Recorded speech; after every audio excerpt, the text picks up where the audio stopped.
Hello, and welcome back to my Republic of China Let's Play for Thousand Week Reich.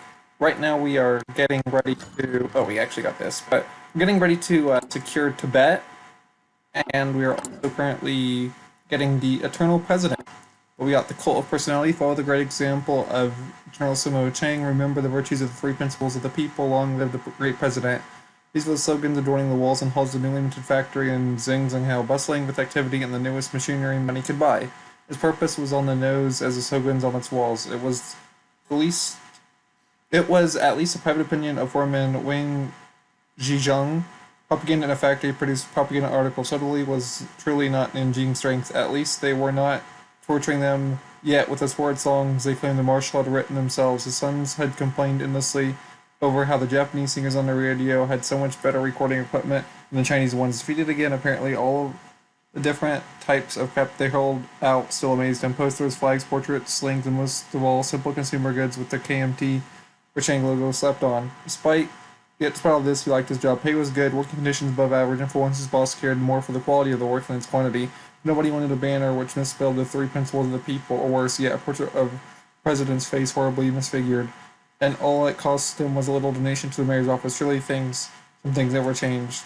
So he stood in the factory's courtyard smoking a cigarette adorned with the white on blue sun and the president's face on his package. The white midday sun shone through his face. It was the distance of a TV blared the journalist's newest speech on the nation. Then he shouted as his boss tipped him on the shoulder. What do you mean we're producing radios now too? I feel like I've read that before.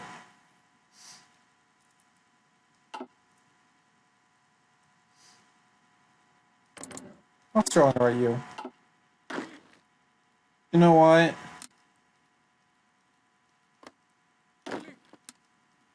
You guys can deal with Tibet. I have faith. Miles, how much do you have?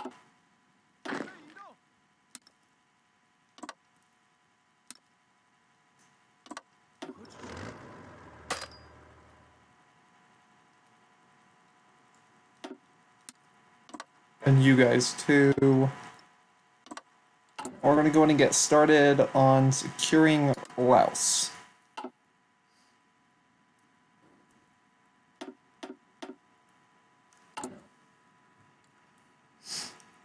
Last things we're going to do is Macau and Hong Kong because that's probably the biggest possible war we could start.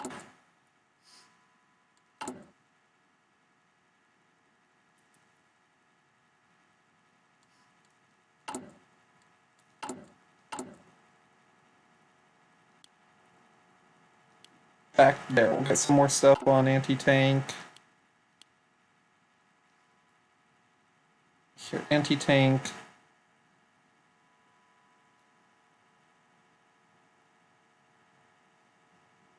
Something like that.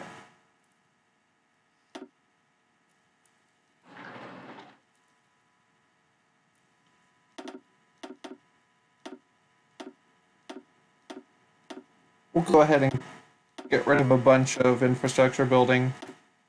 I'm not really going to need it.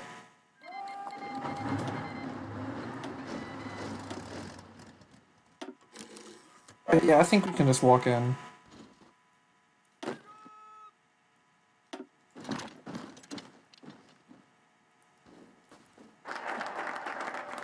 The Eternal President is done.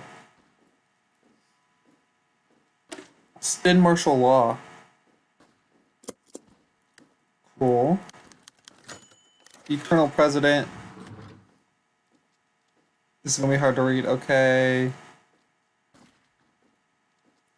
Since congratulated him when he proposed that the assembly cheered candidly as it was passed. With his position secured like a mighty fortress, even his long-term rivals could only applaud with the others, as he risked losing the last cups of power they still had. While the public, while wary at first, would be swayed in due time. Chiang Kai-Sheck, President of the Republic, paced in his opulent office, a glass of scotch in hand. He shifted his gaze to the portrait hanging on his desk. Dr. Sun Yat-sen. I feel like I've read this too. Yeah, I have. I don't know.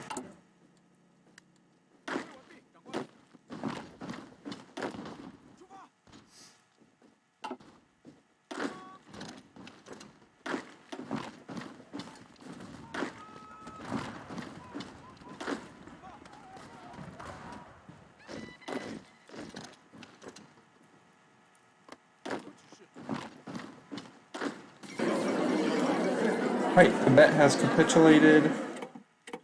Take all states.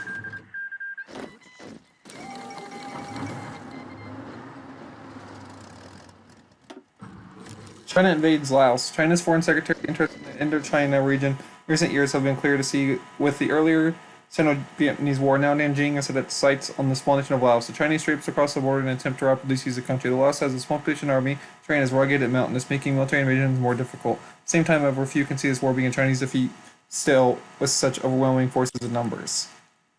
China.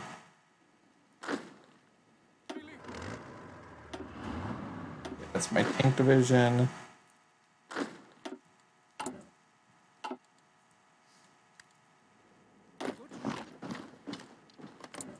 Pull you into the war.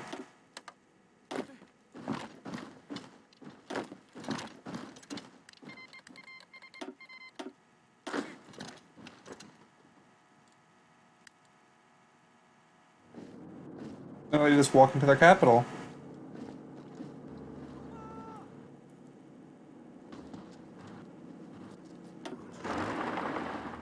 Oh, I still gotta call you in. Duh.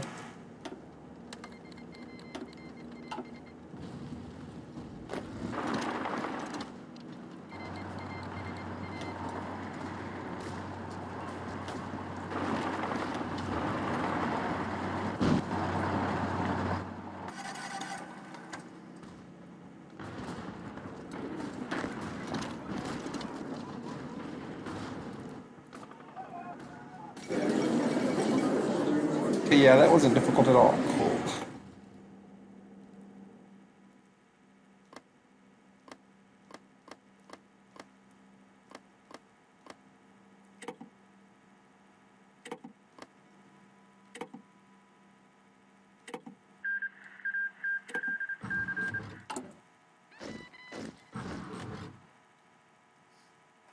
It's going to be an event for something I can do with Laos. We'll install a oil regime. Just for the sake of border gore. Alright, next thing is dealing with Burma.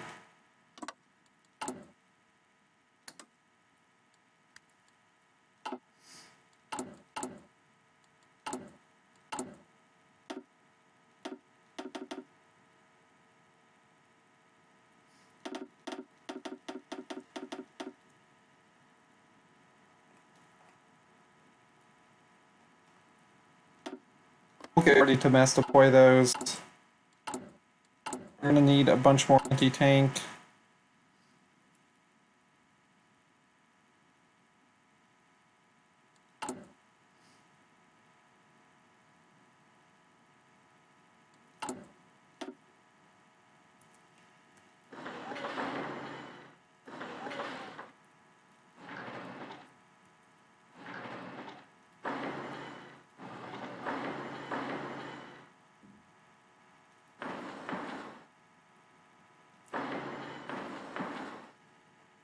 Alright, let's...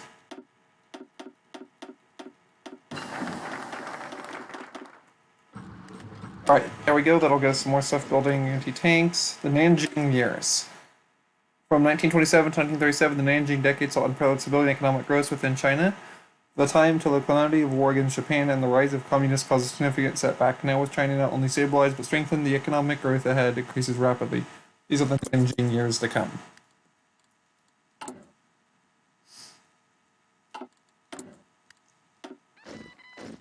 Oil will be fine for a while. Get some resource excavation.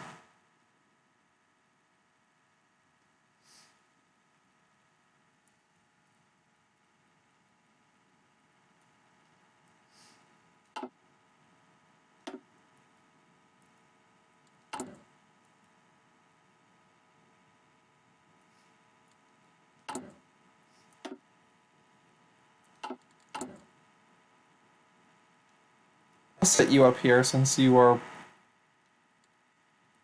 pretty close to being done. Or at least it's going to be super important.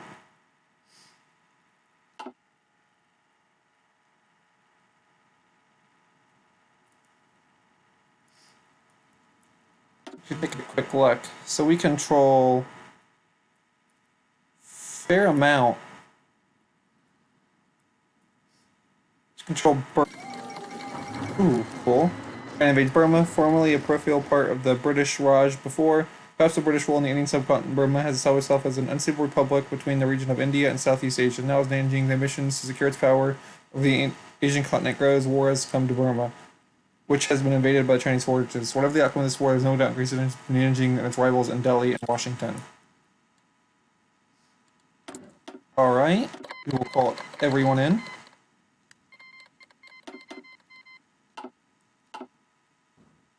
This should take literally no effort.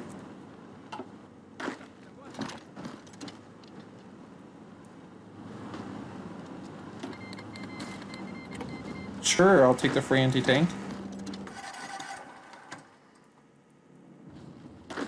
Okay, let's move towards cities while we can.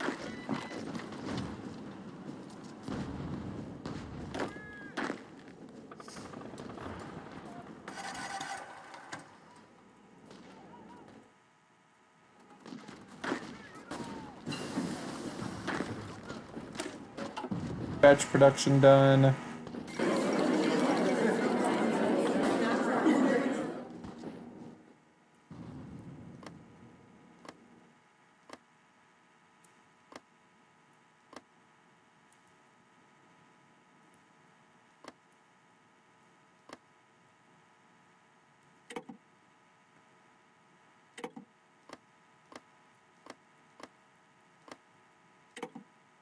Cool.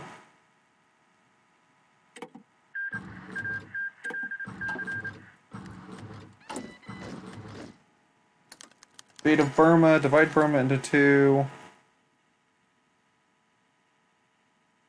Shan Union. Nah, we'll go with a regime.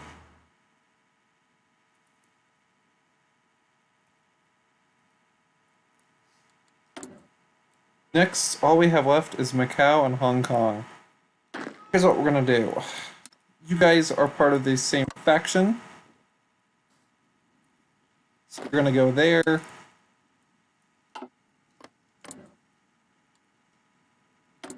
Russian Republic would not be joining this war.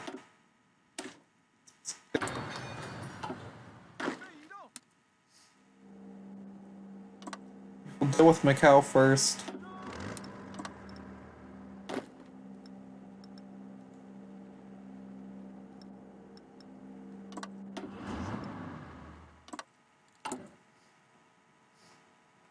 Are you actually part of their alliance? You are not. You are actually the far easier one to get rid of.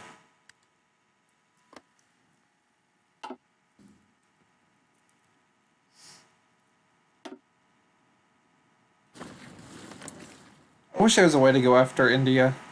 You probably can't because they're not communists. We also went after other non-communist groups. On our Sino-Portuguese Agreement. Intimidated by our sponsored thugs and revolutionaries, the Portuguese government gave Macau the authority to negotiate an agreement between China and Portugal. As a gesture of kindness, we have offered the Portuguese great dynasty in Macau, allowing their business assets to safely flow out of the city. Regardless of Macau's youthfulness, the area that was heated hundreds of years ago was not its rightful owner as part of unified China.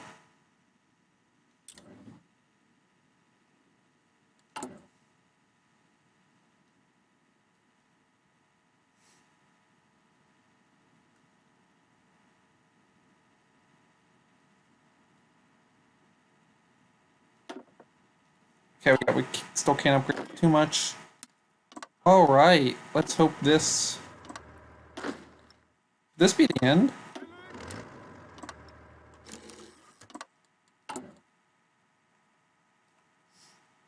We will liberate Hong Kong. Sino-Portuguese Macau Agreement. The situation in Macau is out of control. With its electoral revenues and nationalist gangsters taking the fight to the colonial regime, waves and waves of riots and armed revolts plagued the small city of Macau. For the Portuguese, this draining of resistance outweighed all possible values that this godforsaken city might provide. Lisbon, knowing this was the end of their colonial rule over Macau, willingness to open negotiations with China, agreeing to sign a peaceful handover of Macau on the Sino-Portuguese Agreement. Portuguese business nationals were to leave the city unharmed, effectively placing Macau under direct Chinese control. It is clear that these revolts have paid off, and Macau, after all these years, is once again Chinese. The city is ours.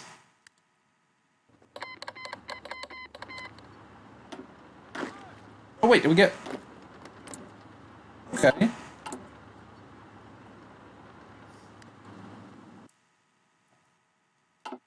We just took Hong Kong as well.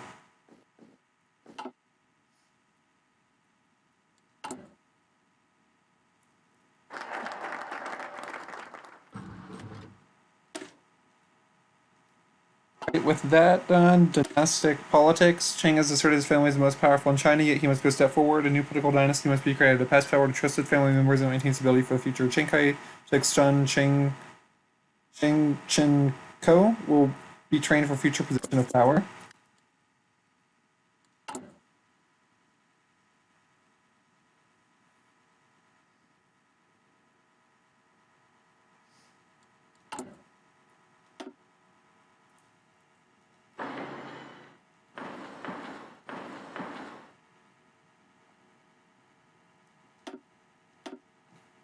Civs first.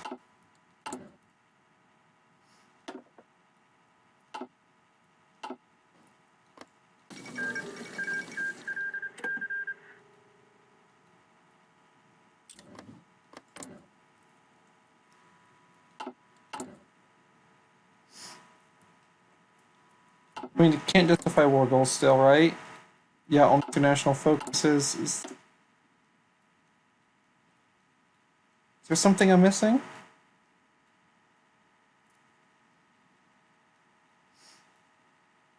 Contest American dominance.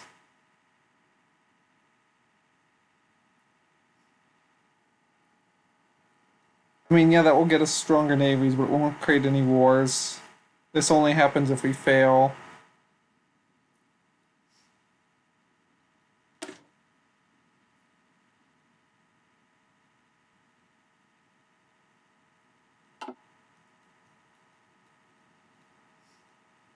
Okay, anything here?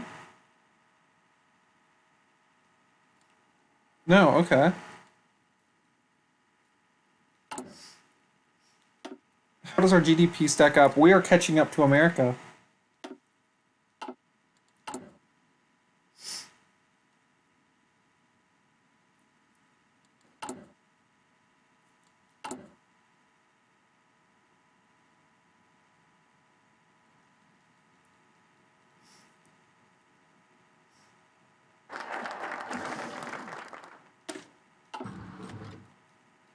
Dynastic politics. Alright, growth above principles.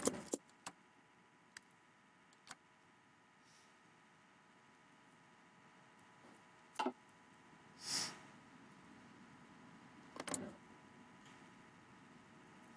mean, how strong is America? Let's see.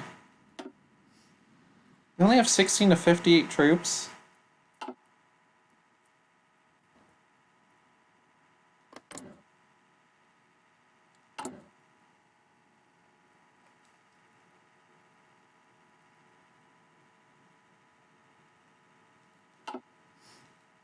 Honestly, after we overtake them in GDP, and we'll probably get more troops.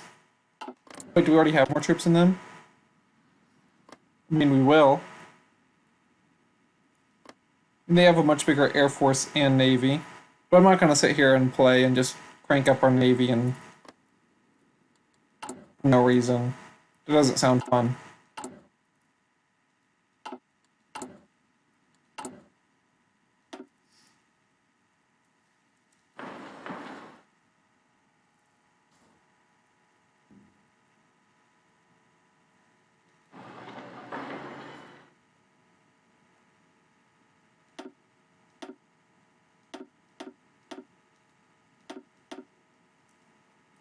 Up a little bit, and we'll keep the ones that have some production on it.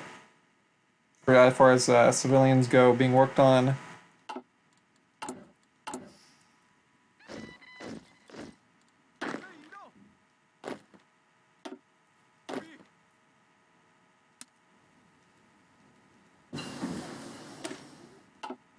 Support equipment done, muzzle brakes.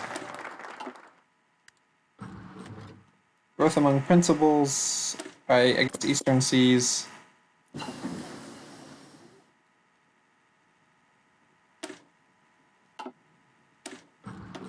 Station done. Military construction done.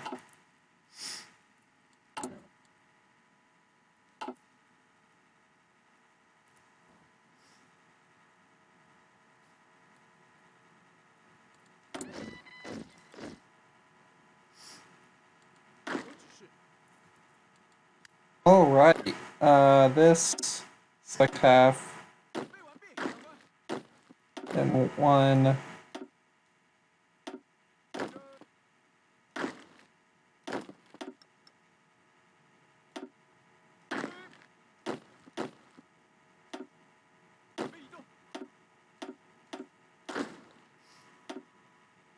go, another infantry leader,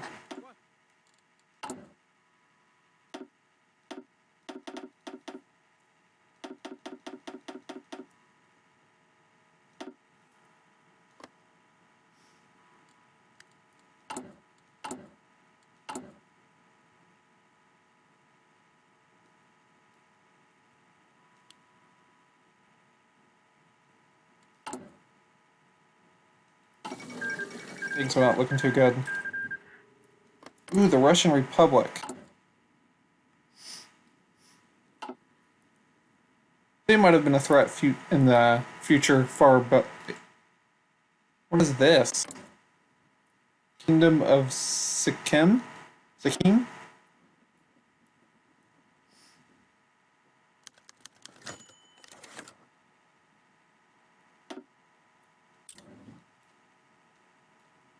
Okay, it's a very generic one. Iran craves to Britain.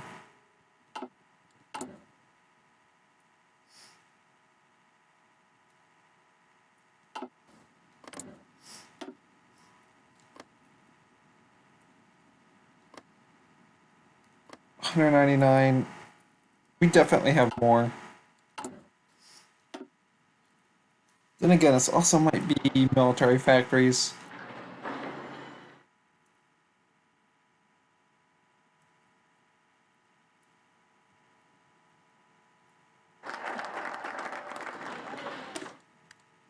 Since he's done, contest American dominance. Let's read that.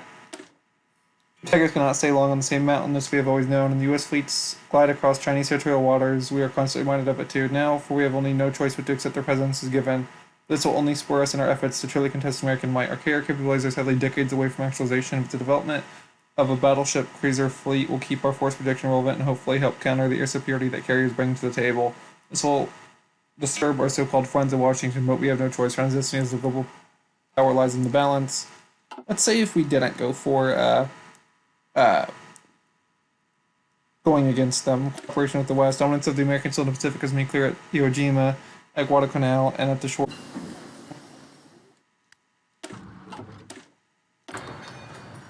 Oh, did I just... Oh, wait, no. It wasn't an event pop-up, it was here.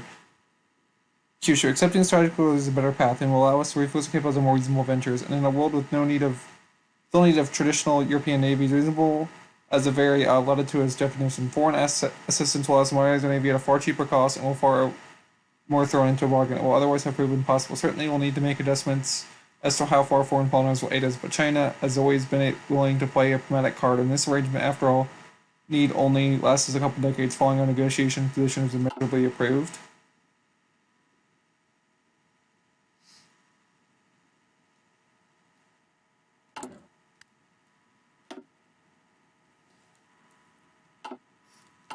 $259 right now. Let's see in a little bit when these all get done in November. Probably get a pop-up for this.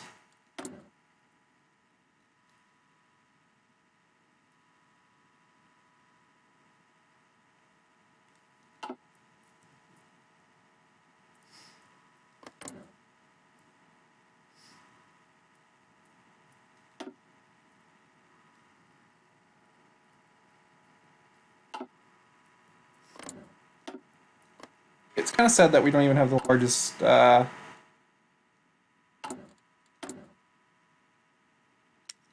army in the region.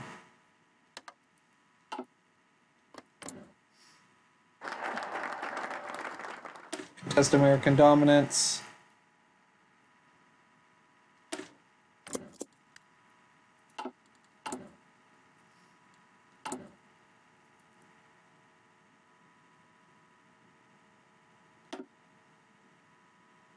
265. Alright, it is moving up. Who's the next biggest? France. Yugoslavia, that makes sense. India significantly weaker. Good, good.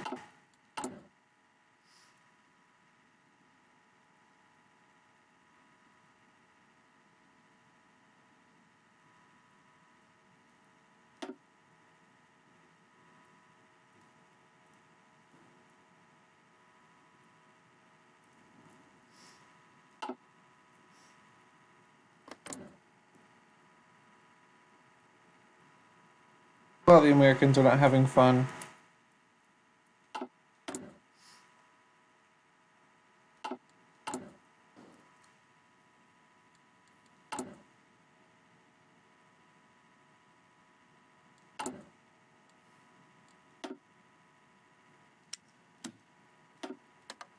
Yeah, we'll trade them to keep.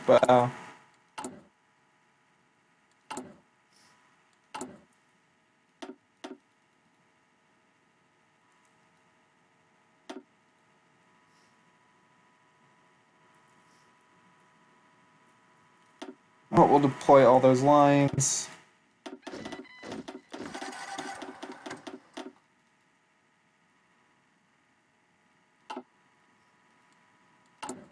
While we're at it, we can go ahead and get you. Infantry designer to get more infantry. It's feeling that's way ahead of time, but it's fine.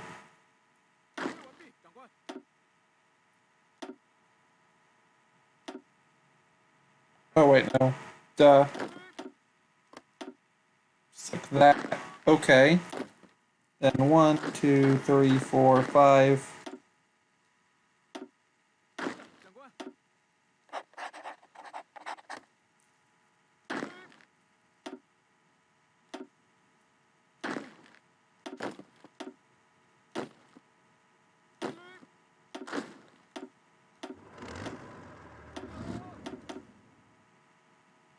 Our tanks in another one.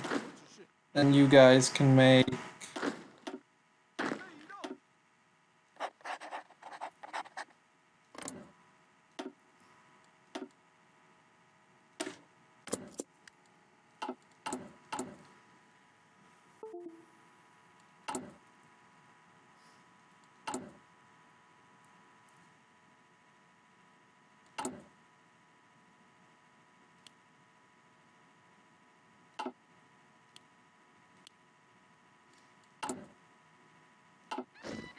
Equipment also needs to go up.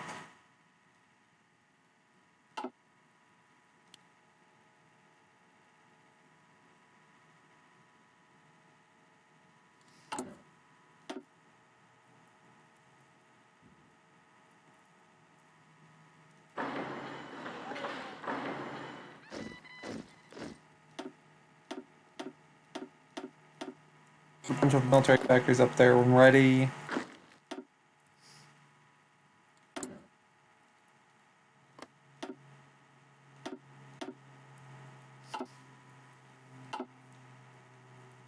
We're getting there. I mean, if we probably just annexed these guys, we probably would have made it. But, you know.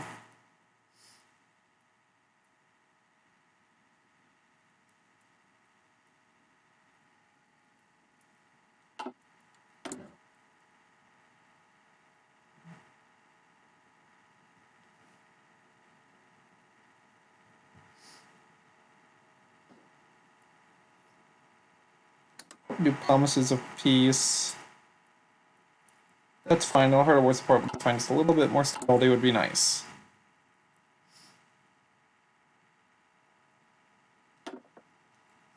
Are we still in a... I'm not complaining, I'm just wondering.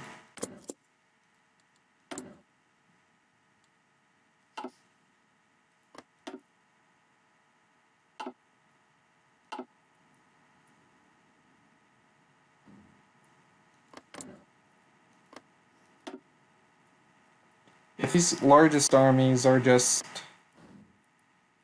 Germany have a larger army than America when America beat them. I understand it was during a civil war, but still.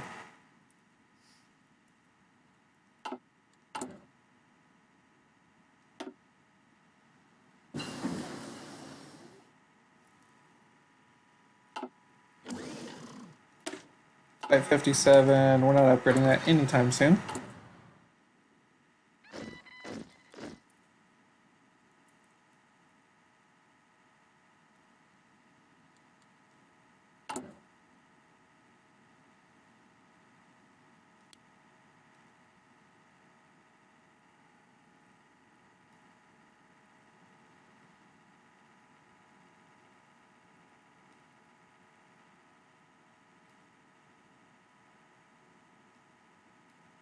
Here, we'll have it like that. There we go.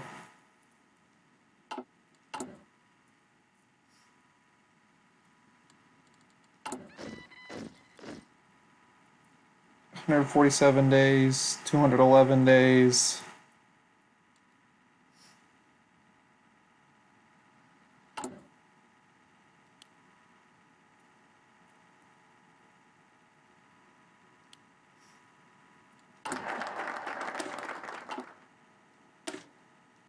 Trade interdiction. We're just doing that just to make sure it's getting done.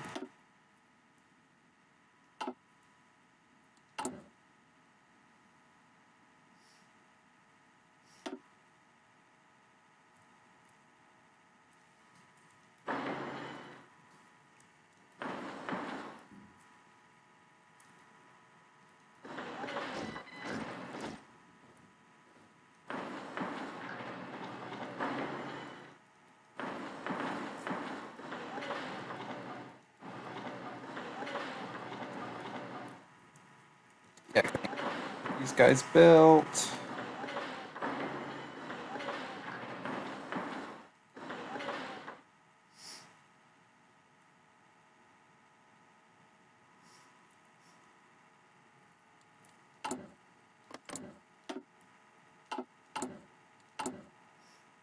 Yeah, by the end of this, once we get all of these guys deployed, we will have the largest land army in the area. And once we have a GDP bigger than America, I'll say we've achieved full Chinese dominance.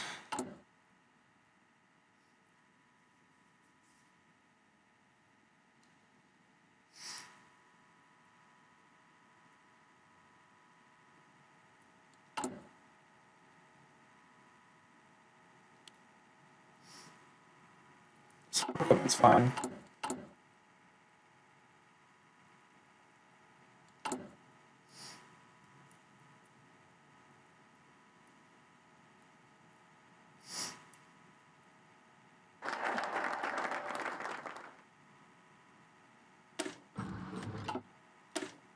Introducing cruisers. To check your output would have been interesting.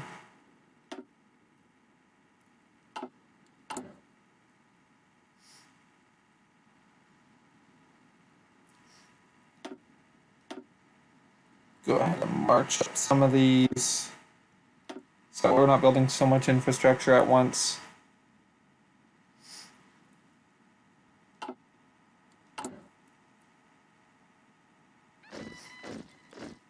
Still losing 73 civilian factories.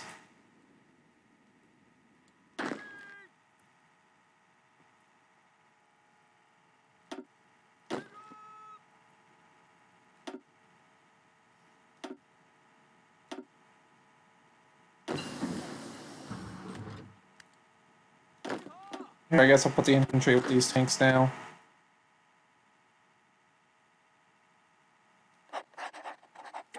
Put them with you.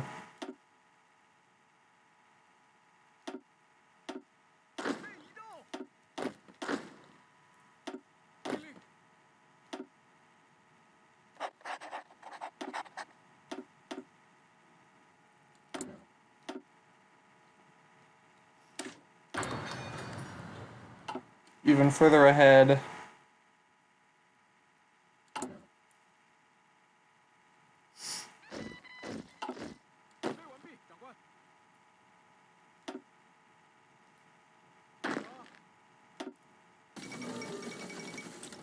Sudan gains independence. Start moving like my troops around so that way they're not attritioning each other.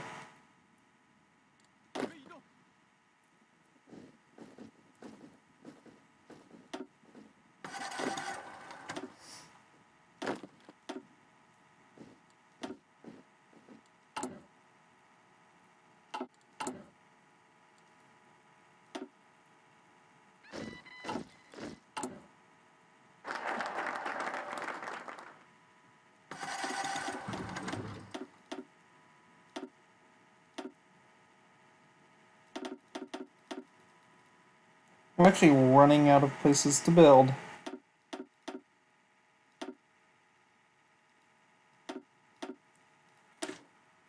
These carriers, battleship systems.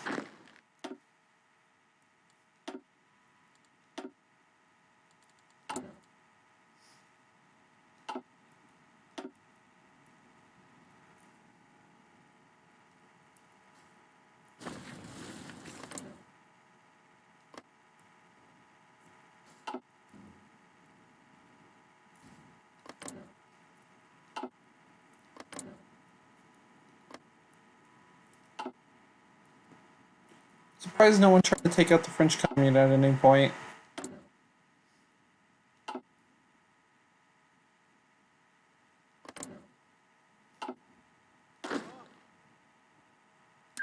You know what would be a better thing, realistically, where we'd be putting our troops?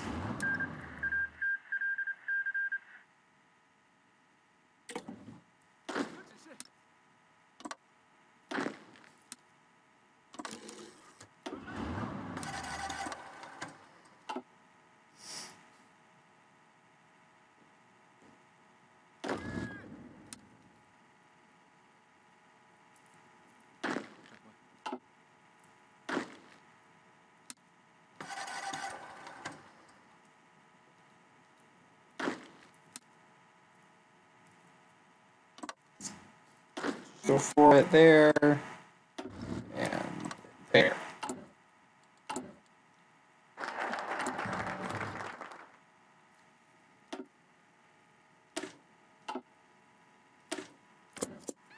And for the academy. It's fine if they go over.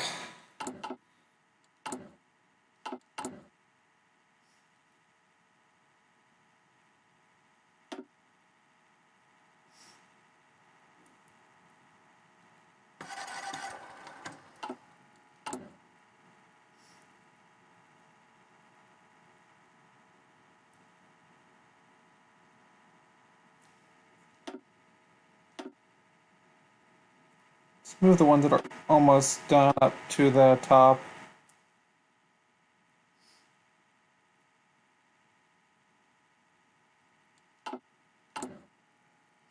So 77 lost from consumer goods. It's still crazy.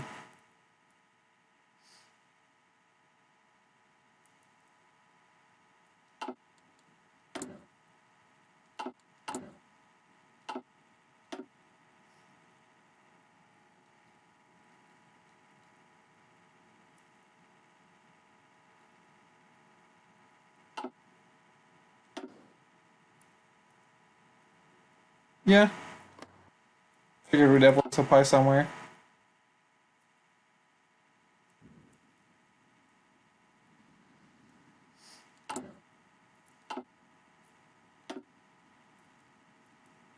We're almost there. So land army 196.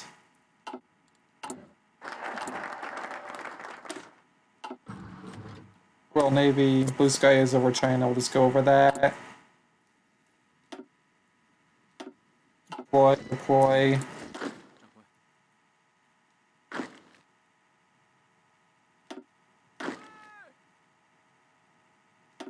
We want to select half. There we go.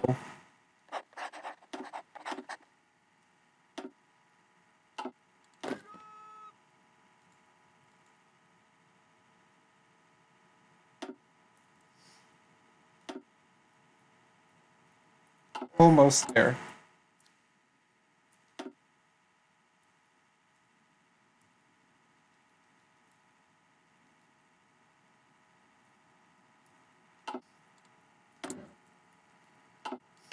This is definitely way over the amount of time it should have been, but it's fine.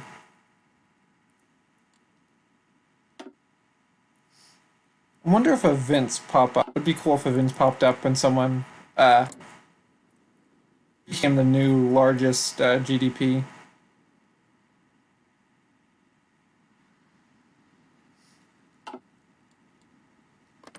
Uzbek Khanate. That's really cool. Too bad they don't have their own unique focus tree. Free Russian movement. No unique focus tree. A lot of these sound cool, but there's like no point in doing them without a focus tree.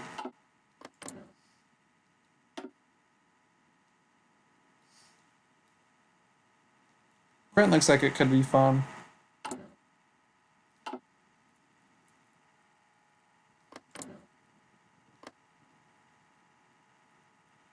Confederational districts. The three-state solution.